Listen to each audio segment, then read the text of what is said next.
Hi guys, in a video I made recently I showed you how to unlock the A500 Mini so that you could boot your own ADF and HDF images, and I suggested in the description of that video, and I also asked on the community page whether anyone would be interested in seeing Workbench 3.2 running on an A500 Mini.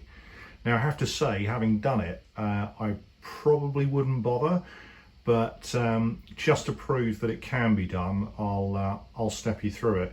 But also, I thought it might be useful to share a couple of additional configs that I've put together, which will conveniently and easily set the A500 Mini up either as an A500 stock spec, I should say an A500 Plus because it's got a meg of chip RAM, but or an A1200, and that way if you've got games that have got timing issues or they're running too fast when you try and run them through the emulator, however the emulator decides to set them up, an example of which would be Buggy Boy. Actually, if you run that on a 1200 or God forbid a 4000, it will run so fast that it's unplayable.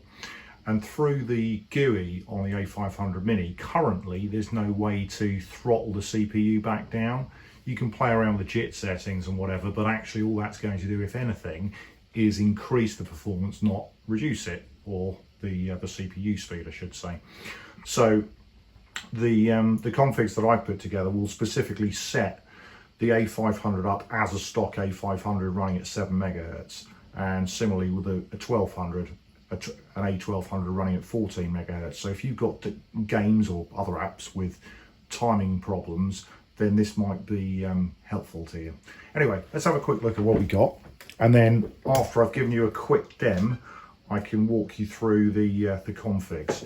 But the plan is to share them with you anyway, so you'll be able to download a copy for yourself and then just stick it on your USB stick and off you go. Okay, so if we just browse across to our USB drive, so you can see I've got a folder called Amiberry. In theory this can be whatever you want, and in there I've got my ADF images, I've got my HDF images, I've got my kickstarts. Obviously there are some kickstarts included with the A500 Mini anyway, and that will probably be everything you need. The only reason I've got this additional folder is because I need some kickstarts for Workbench 3.2, so they're in there, but you could probably forgo that. I've also got another folder called Share, which I'm making accessible to the Workbench 3.2 image, and that essentially means that I can copy files in and out of that folder to share them with the emulated Amiga. And then finally, well, we can ignore boot, that's a hangover from something else.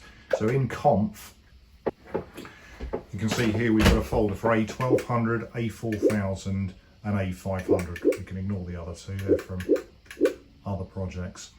So let's work our way up in terms of specs. So if we start with an A500, you'll see in that folder there's a boot file. This is very similar to the one that I already shared, but we can step through the configuration in a bit more detail. One key difference is this is not going to automatically start the Amiberry GUI when I launch it. It's actually going to just drop us at the Kickstart ROM splash screen, which in this case will be the 1.3 Kickstart ROM, because that's probably the most common on an A500. There would have been some 1.2s, and obviously if they've been upgraded, some version 2s or 3s or whatever, but 1.3 seems to be the sort of most compatible option for most games that would have been intended to run on A500. If it doesn't work for you, you can go and modify the UAE file, which is not visible here, but it will be when I show you the contents of the USB stick. So we've selected that, let's launch it.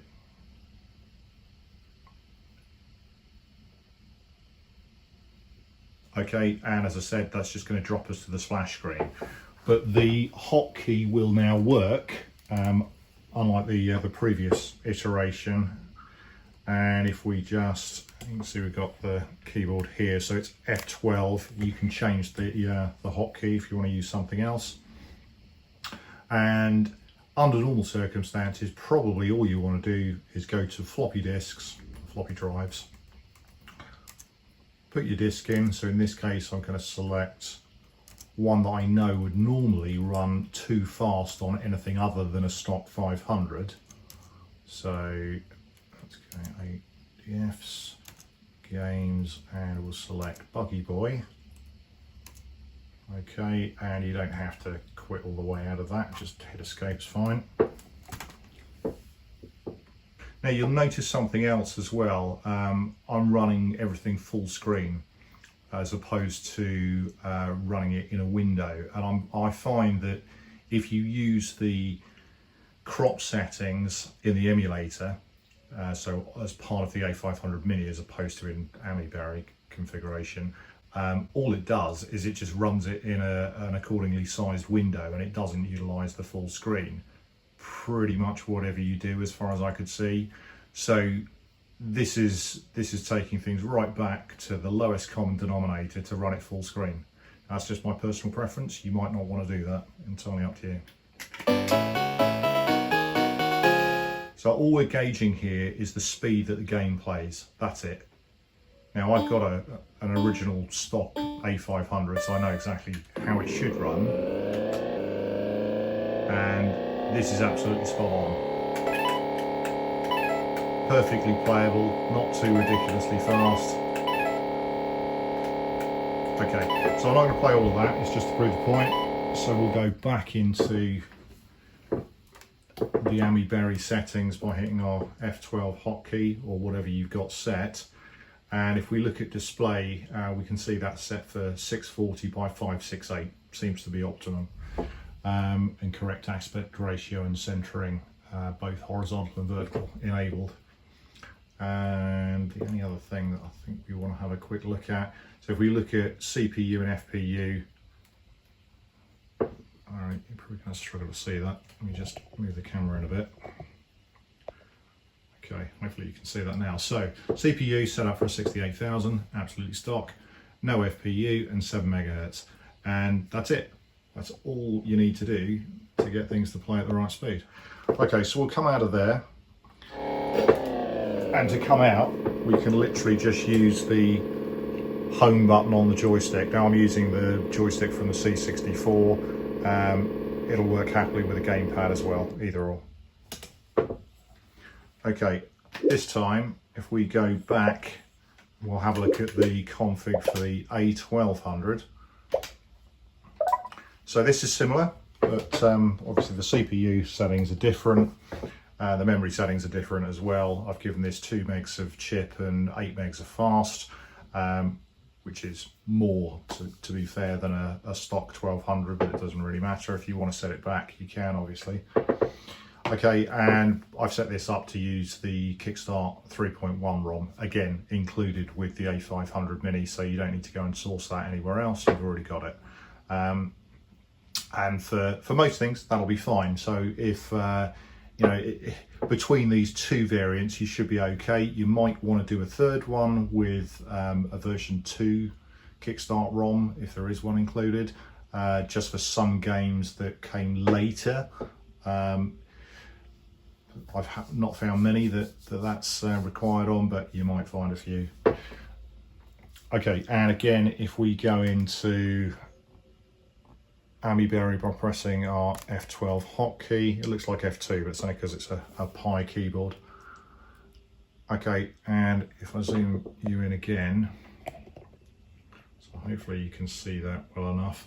So that's set up as a 68020 with a 68881 FPU and 14 megahertz, so pretty much stock. We're using the AGA chipset on this one. We've got Kickstart ROM 3.1, 2 megs chip, 8 megs fast, and other than that, nothing else has changed. The only other thing to mention here is I've enabled Autofire as part of these configuration profiles, so this is all saved in the UAE files. And the reason I've done that is because for me, with some of the games that I like to play, things like Xenon 2 or R-Type or whatever, not having auto fire for someone of my years, I really need that. Otherwise, I'm literally going to bust the joystick. So you can get rid of that. It's easy. If you just search through the config file for fire, you should find it there, and you can just put a semicolon at the beginning of that line to get rid of it if you don't need it. But I'll show you how that works actually. So the A500 is the same, but it won't matter which one we use for the purposes of. So let's go and pick an arcade game,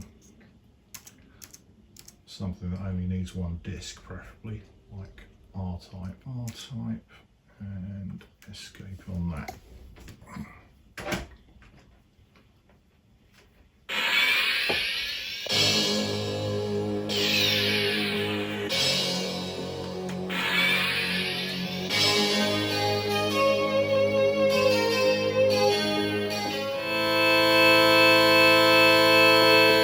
Okay, just to prove I'm not bashing the fire button, there you go.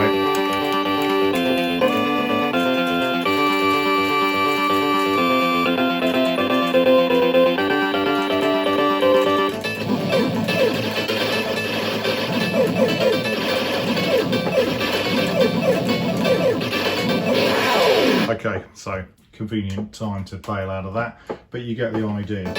So not much more to show you with that one, but that might improve things for you a little bit. And then if we come back out, now I did say earlier, right, this is configured as an A4000, but quite a low end A4000. I haven't added a load of extra RAM yet, and frankly, not a lot of point. I'll explain once we've gone into it. So let's just fire that one up. So this is using HDF files that I'd already prepared using another machine, actually another instance of Amiberry, but on a Raspberry Pi. But the HDF files that you would build using pretty much any emulator should be fine. I say should be, there may be exceptions. So you can see here, this is running Workbench 3.2, although it probably looks like it's running Workbench 1.3 with a twist, just because I prefer that palette profile.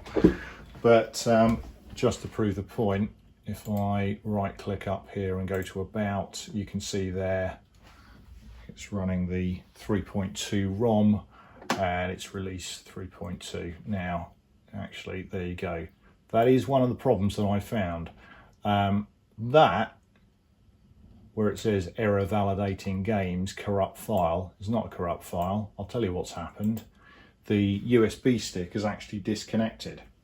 And the reason that that's happened is because the power supply that I'm currently using isn't providing quite enough power to the A500 Mini.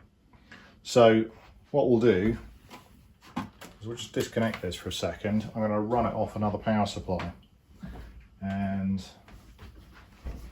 all being well, that won't happen again. But it's worth bearing in mind actually, because I'm just powering it currently off the USB socket on the back of this PC. This isn't just a monitor, it's actually a PC, but it doubles as a monitor. And for most things, it's absolutely fine. But for this, it seems to be just a little bit fussy. So I'm actually running this off a power bank at the moment because my nearest power socket isn't easily accessible right now.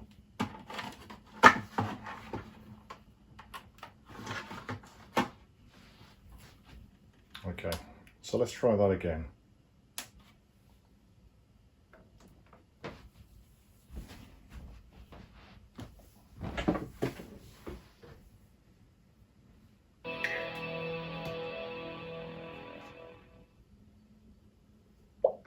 Okay, let's see if it's a little bit more reliable this time. So back into conf, into the A4000 config, start that up.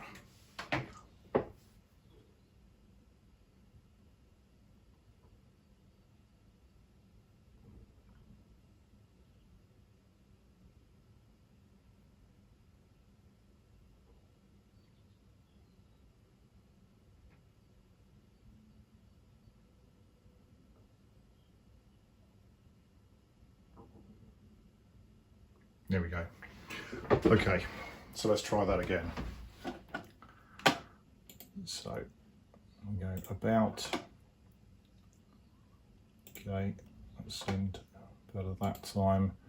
And then we'll go into sysinfo, and you can see that it's set up as, or it's reporting anyway, correctly, that it's a 68040 with a 68882 FPU, and it's currently running NTSC.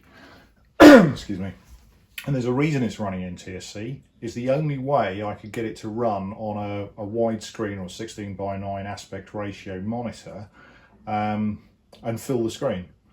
I've tried using RTG, and I can get RTG working fine if I want to run it in a window, which I don't. So that's why I'm using NTSC, and it's still less than perfect, but I'll show you how it's done for what it's worth. Now, someone else may well have managed to get it running with the RTG full screen. If you have, well done. Please tell me how to do it in the comments. Thanks. Incidentally, with Amiberry on other platforms, so on, let's say, Raspberry Pi, I can get it running full screen with the RTG drivers, absolutely no problem. But with this, no. Okay, so what else can I show you here? Oh yeah, video settings. So I'll show you in Amiberry, but basically this is running what would be standard NTSC 640 by 200, although I've tweaked it up to 704 by 200 to compensate for the widescreen. Otherwise it will be 4:3. Now, if you want 4:3 and you've got a 4:3 monitor, it's a hell of a lot easier. But if you want to play this on a big TV, well, I say play this, if you want to use this on a big TV, you probably don't want to be running it at full 3. I don't know. Maybe it's just me. I don't like doing that. I don't like the black borders down the side. But okay, so if we look at screen mode here, we can see it's NTSC high res, so it's the default. You'll see also, oh no, because I haven't got RTG enabled on this. But okay, so, or I haven't currently. I've removed the RTG memory, which effectively disables it. So NTSC high res, 640 by what would be 200. I don't know why it's changed it to 201 there, but it's 640 by 200 anyway. Okay, and if we run a test on this, you can see there, and you can also see there's some blank space down the sides, which is exactly what I'd expect. Okay, so we'll come out of there. If I then show you the overscan for NTSC, doesn't really matter which one we pick, all I've done is I've stretched it out to 704 by 202, because 200, 202, whatever it's about. It's within tolerance, I guess. So that's how we're doing it. Okay, and then if I just show you the Amiberry settings.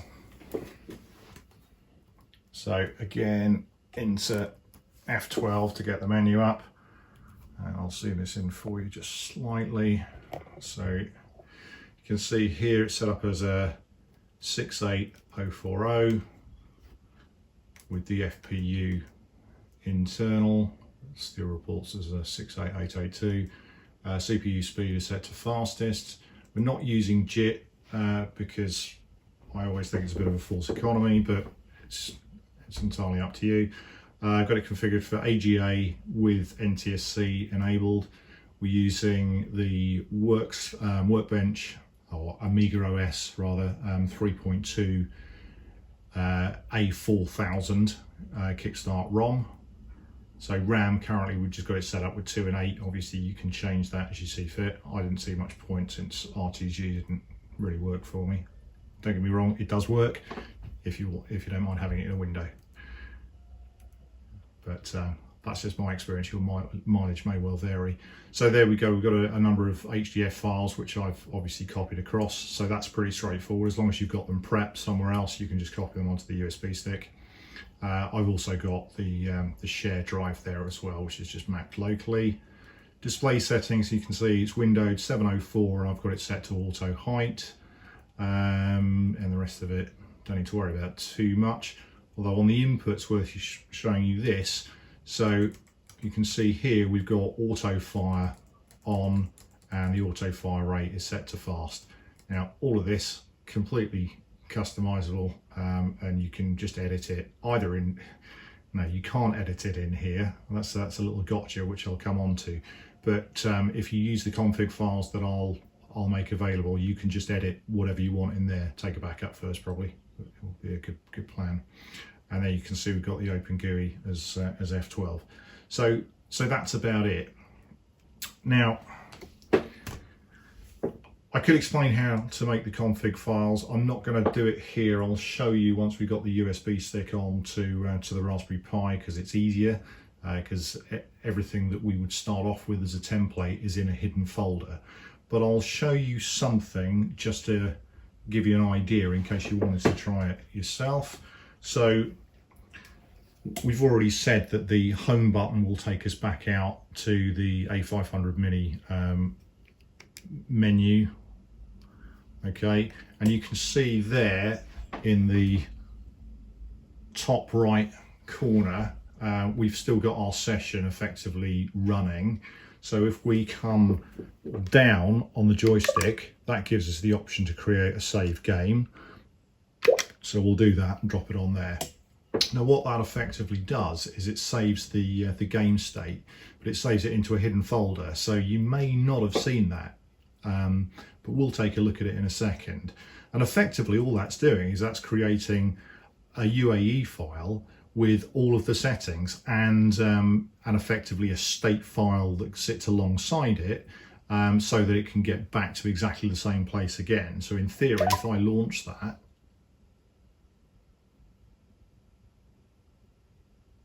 it should take me back to where I was.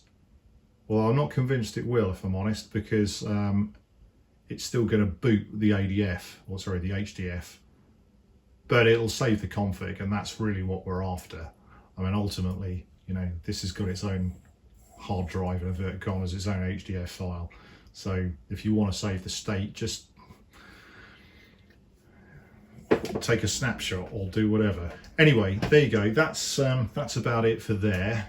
I'm going to try and keep this video as short as possible, but it takes a while to explain.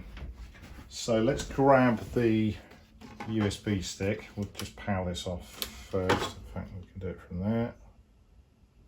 But yeah, definitely worth noting about the power. If you have strange problems with your USB disconnecting, or your mouse dropping off, or anything else that's plugged in via USB, it may well just be down to the power. So let's spin the camera around. So here's our tiny little USB disk that we've popped out of the A500 Mini. We'll pop that into the Pi.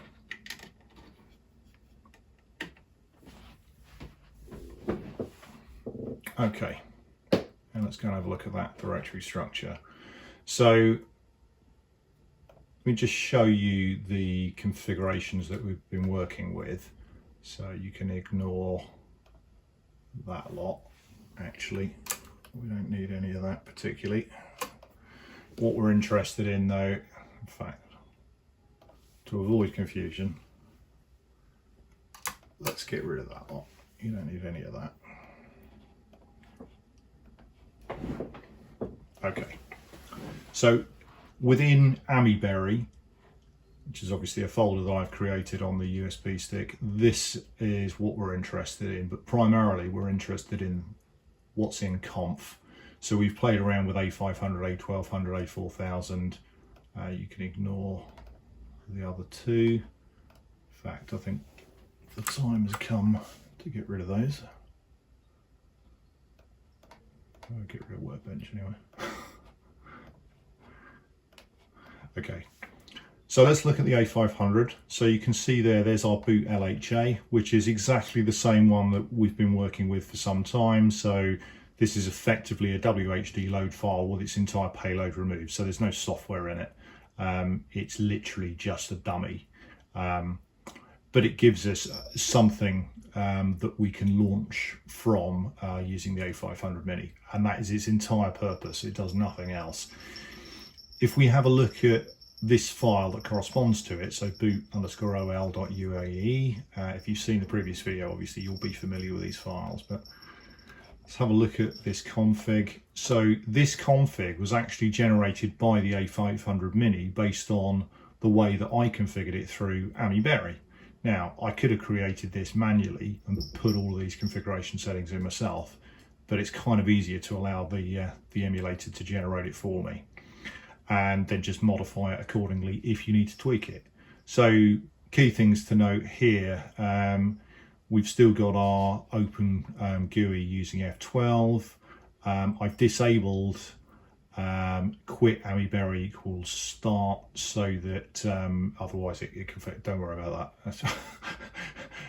I've got rid of the open GUI on startup because we don't need that. So use GUI equals no, you can see there. Normally it would have been use GUI equals yes. If you want it to start on startup, you can just edit this file and change that to yes, pretty simple. There's our ROM file, so there's our Kickstart file. And we can see, here's our video settings actually, 640 by 568.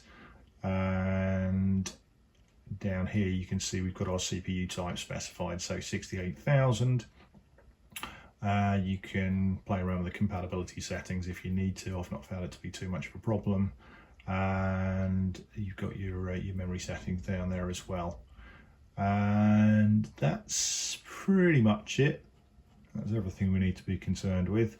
So it's the same story for the 1200, for the 4000. The only difference is in the case of the 4000, because we're using HDF files, we've got those specified as well. So there you go, there's our block of definitions for our HDFs.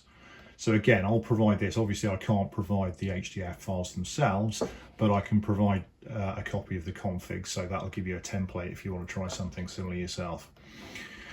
Okay, so where do we get our templates from?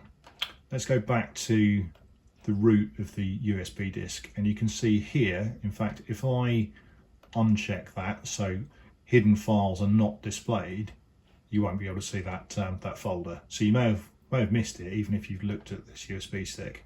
But if I show hidden, you can see there we've got a folder .A500 states. If we go in there, there's a number of folders, and these are created by the A500 Mini when you save, create game saves. So the problem with this is that because you don't have an RTC that references anything, the time's always drifting effectively. So the time date stamp for the most part is going to be pretty meaningless. There may be a way of setting the clock actually, but anyway, whatever. Let's just, for argument's sake, let's just say that you can't necessarily depend on the time date stamp, okay? I'm sure there'll be someone that will disagree with me, but whatever. So what I found is the best way to work out which image you want or which configuration file relates to your game save is to remember which slot it was in. So 0 is obviously the first slot, etc., etc., and it creates a PNG file. So if you remember what was on the screen when you created the game save, then you can track it down again.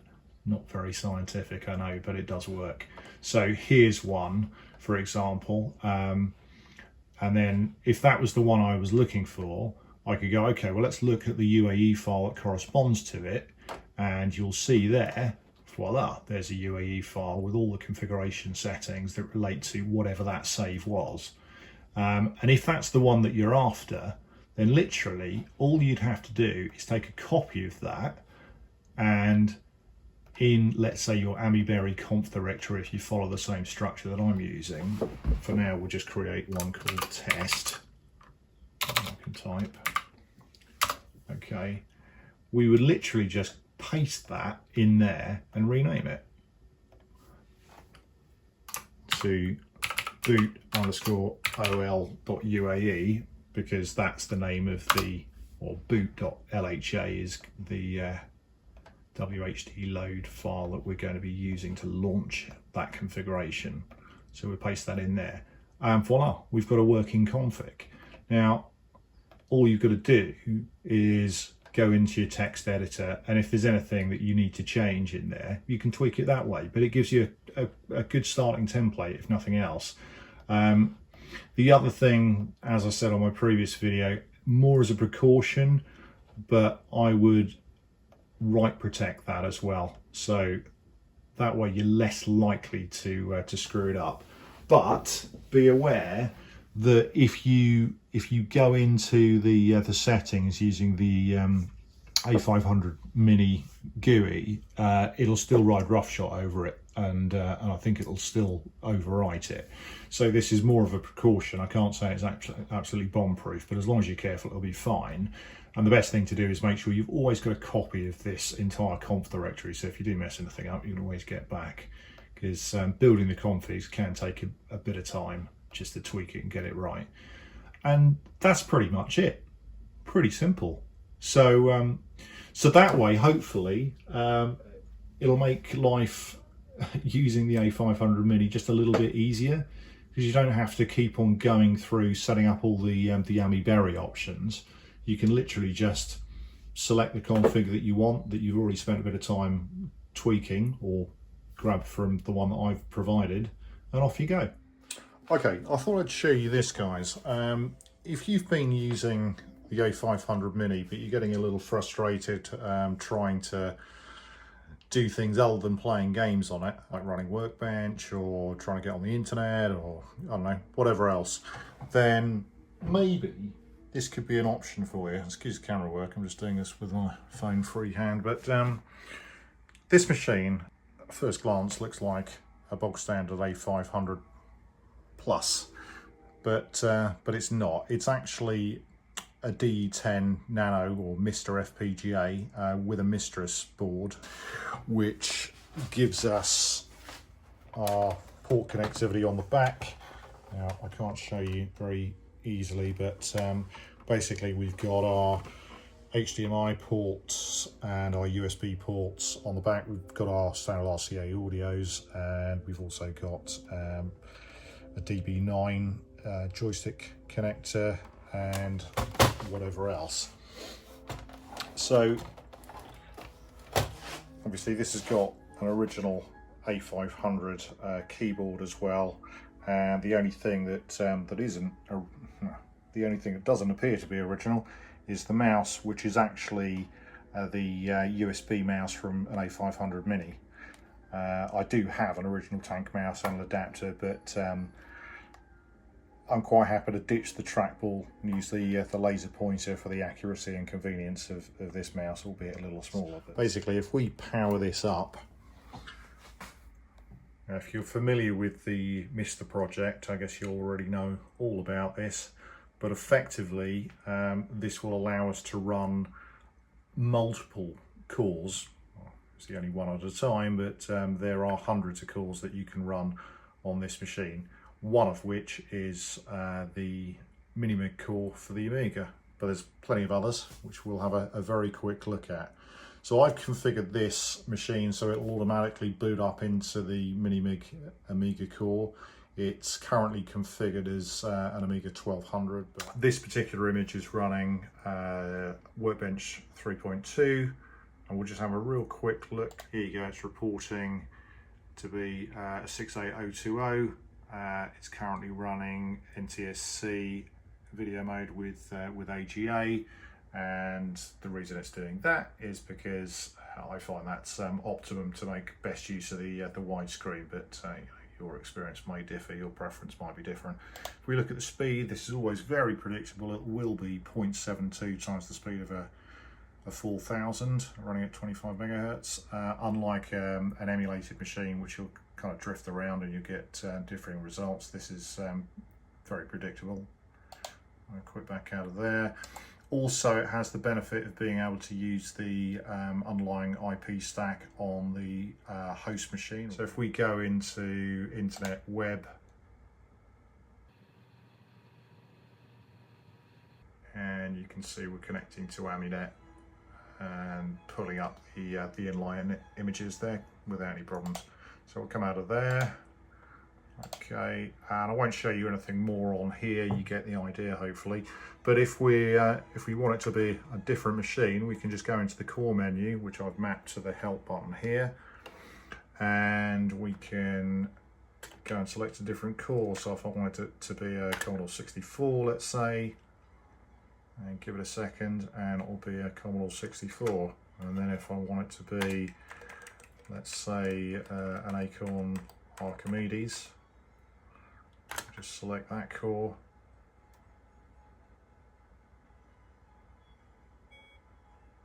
And there you go, for it's now an Acorn Archimedes, and there's literally, as I say, hundreds of cores in there that you can use. So maybe this could be an option if you're finding that the A500 Mini isn't doing everything you need. Of course, you could consider some original hardware, but this will give you pretty much ultimate flexibility. Anyway, hopefully this video has been useful, and I will catch you on the next one. Cheers for now, guys.